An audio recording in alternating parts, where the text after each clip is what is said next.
हुक्म। मम्मी, दरवाज़ा खोलो। मैं वापस आ गई। अनुपमा जी जल्दी जल्दी बाहर गई। दरवाज़ा खोलते ही उनकी बेटी सुमन अंदर आ गई। हाथ में बड़ा सा बैग और चेहरे पर गुस्सा साफ दिख रहा था। अनुपमा जी ने घबराकर पूछा, अरे सुमन, अचानक कैसे आ गई? सुमन ने बैग ज़मीन पर पटक दिया। माँ, अब मैं वहाँ नहीं रहूँगी। बस, बहुत हो गया। अब यहीं रहूँगी। इतना सुनते ही रोशनी भी रसोई से बाहर आ गई। उसने धीरे से कहा, दीदी आ गई। सुमन ने रोशनी को ऊपर से नीचे तक देखा और ठंडी आवाज़ में बोली, नमस्ते बाद में करना, पहले पानी लेकर आओ। रास्ते भर थक गई हूँ। रोशनी ने बिना कुछ बोले रसोई में चली गई और पानी लेकर आई। सुमन ने पानी पीते पीते चारों तरफ नज़र घुमाई और बोली, माँ, घर तो बदल गया, लेकिन कुछ चीज़ें अभी भी वैसी ही हैं। अनुपमा जी समझ गई कि सुमन का इशारा रोशनी की तरफ है। उन्होंने बात संभालते हुए कहा, बेटी, अभी आई है, आराम कर ले, फिर बात करेंगे। लेकिन सुमन का गुस्सा शांत नहीं हुआ। वह सोफे पर बैठते ही बोली, माँ, अब मैं यहीं रहूँगी और इस घर में क्या कैसे होगा वह भी मैं ही तय करूँगी। आखिर यह मेरा भी घर है। रोशनी चुपचाप खड़ी सब सुन रही थी। सुमन ने सीधा रोशनी की तरफ देखकर कहा, सुनो भाभी, अब मैं आ गई हूँ तो घर के काम ढंग से होने चाहिए। यहाँ कोई अपनी मनमानी नहीं चलेगी।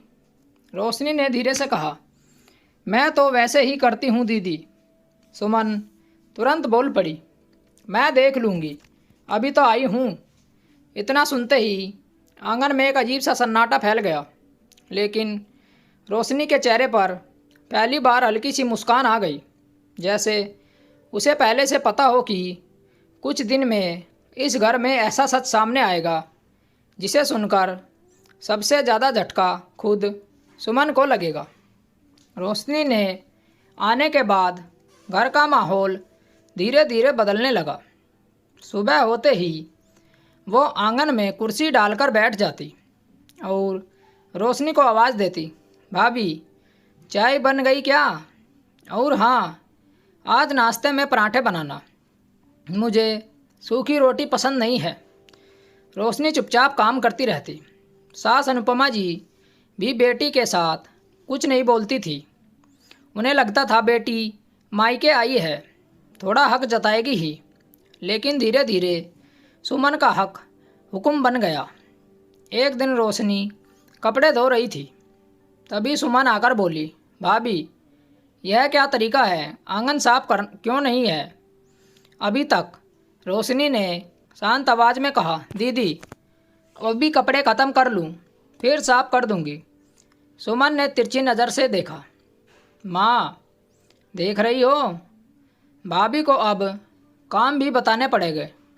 लगता है जब मैं नहीं थी तब बहुत मनमानी चल रही थी। अनुपमा जी कुछ बोलती उससे पहले ही रोशनी चुपचाप अपने काम में लग गई। घर में सबको लगने लगा था कि रोशनी डरती है, इसलिए कुछ नहीं बोलती। लेकिन सच कुछ और था। उसी शाम जब रोशनी खाना बना रही थी रसोई में, तभी बाहर आंगन में सुमन अपनी माँ से धीमी आवाज़ में बात कर रही थी। माँ, देखना, कुछ ही दिन में भाभी को ठीक कर दूँगी। बहुत सीधी बनने का नाटक करती है यह। अनुपमा जी ने धीरे से कहा, बेटी, ज़्यादा मत बोल, घर में शांति रहनी चाहिए। सुमन हंसते हुए बोली, अरे माँ, आपको नहीं पता, ऐसी बहुओं को लाइन पर लाना पड़ता है। रसोई में खड़ी रोशनी सब सुन रही थी। उसने गैस धीमी की और एक पल के लिए दरवाजे की तरफ देखा, जैसे मन ही मन कुछ तय कर रही हो।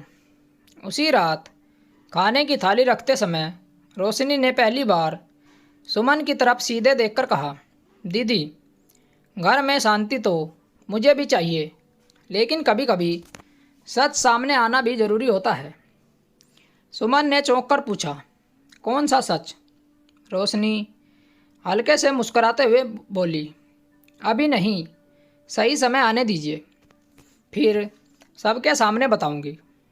सुमन ने इसे मजाक समझकर हंस दिया, लेकिन उसे बिल्कुल भी अंदाज़ा नहीं था कि जिस सच को रोशनी छुपाकर बैठी है वही कुछ दिनों बाद उसके अपने ही व्यवहार को सबके सामने कटघरे में खड़ा कर देगा। अगले कुछ दिन घर में भी वही माहौल चलता रहा। सुमन हर छोटी छोटी बातों पर रोशनी को टोकती और रोशनी बिना बहस किए चुपचाप अपना काम करती रहती। लेकिन अब रोशनी का वह शांत चेहरा देखकर सास को भी कभी कभी अजीब सा लगता था, जैसे वह किसी सही समय का इंतज़ार कर रही हो। एक सांप घर में सब लोग आंगन में बैठे थे। रोशनी के पति आलोक भी ऑफिस से लौट आए थे। सुमन फिर शुरू हो गई, भैया आप अपनी बीवी को समझाते क्यों नहीं?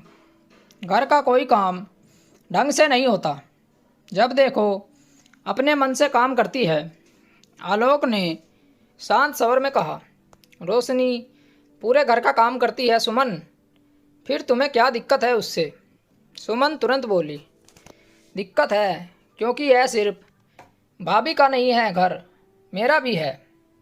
इतना सुनते ही रोशनी ने पहली बार सबके सामने सीधे सुमन को देखकर कहा, दीदी सही कह रही हैं आप, यह घर आपका भी है। सुमन मुस्कुराई, जैसे उसे लगा रोशनी आज मान गई। लेकिन अगले ही पल रोशनी ने धीरे से कहा, लेकिन हक जताने से पहले एक सच जान लेना चाहिए। आंगन में सबकी नज़रें रोशनी पर टिक गई। सुमन ने भौवें चढ़ाकर पूछा, कौन सा सच?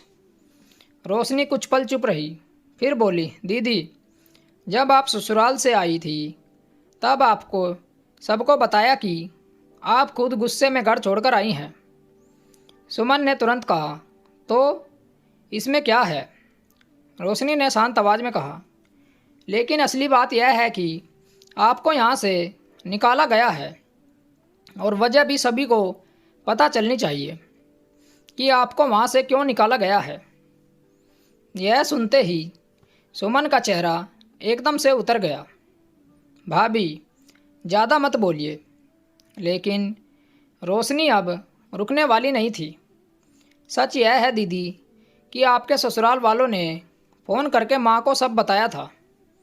आपने वहाँ भी सबके साथ यही रवैया आ रखा, हर बात पर हुक्म चलाया और आखिर में घर वालों ने साफ कह दिया कि जब तक आप अपना व्यवहार नहीं बदलती तब तक वापस मत आइए। आंगन में एकदम से सन्नाटा छा गया। अनुपमा जी ने हैरानी से सुमन की तरफ देखा। आलोक भी चुप हो गया। सुमन की आंखों में पहली बार घबराहट दिख रही थी, क्योंकि उसे समझ आ गया था कि जिस सच को वह छुपाकर बैठी थी आज वही सबके सामने खुल गया था। आंगन में कुछ देर तक बिल्कुल सन्नाटा रहा। सुमन की नज़रें नीचे झुक गई। उसे समझ नहीं आ रहा था कि क्या बोले। सास ने धीरे से पूछा, सुमन रोशनी जो कह रही है क्या वह सच है? सुमन ने पहली बार कुछ नहीं कहा, फिर गुस्से में बोली, हाँ सच है, लेकिन इसका मतलब यह नहीं कि भाभी मुझे सबके सामने नीचा दिखाए। रोशनी ने शांत स्वर में कहा, दीदी नीचा दिखाने का इरादा मेरा कभी नहीं था। मैं तो बस इतना चाहती थी कि आप समझे, घर चलाना हुक्म चलाने के साथ नहीं निभाने से होता है। सुमन चुप हो गई। आलोक ने भी साफ आवाज़ में कहा, सुमन यह तुम्हारा घर नहीं भी है, लेकिन इसका मतलब यह नहीं कि तुम रोशनी से इस तरह बर्ताव करो। वह इस घर को संभाल रही है। अनुपमा जी ने गहरी सांस ली और बोली, बेटी अगर तुम्हें अपने घर वापस जाना है तो पहले अपने स्वभाव को बदलो। यहाँ रहकर भी अगर वही रवैया रखोगी तो किसी को शांति नहीं मिलेगी। सुमन के पास अब बोलने के लिए कुछ नहीं था। उसने पहली बार धीरे से कहा, ठीक है माँ, शायद गलती मेरी ही है। रोशनी ने बिना ताना मारे बस इतना कहा कि गलती किसी से भी हो सकती है दीदी, लेकिन उसे मान लेना असली समझदारी है। आंगन में फिर से खामोशी छा गई, लेकिन इस बार माहौल पहले जैसा नहीं था। उस दिन के बाद सुमन का व्यवहार धीरे धीरे बदलने लगा और घर में पहली बार सबको महसूस हुआ कि घर सच बोलने से नहीं टूटता, बल्कि सच छुपाने से टूटता है। तो दोस्तों, आपको हमारी कहानी कैसी लगी कमेंट करके हमें बताएं और चैनल को ज़रूर सब्सक्राइब करें। मिलते हैं आपसे ऐसी ही और एक अच्छी कहानी के साथ। कहानी सुनने के लिए आप लोगों का धन्यवाद। राम राम दोस्तों।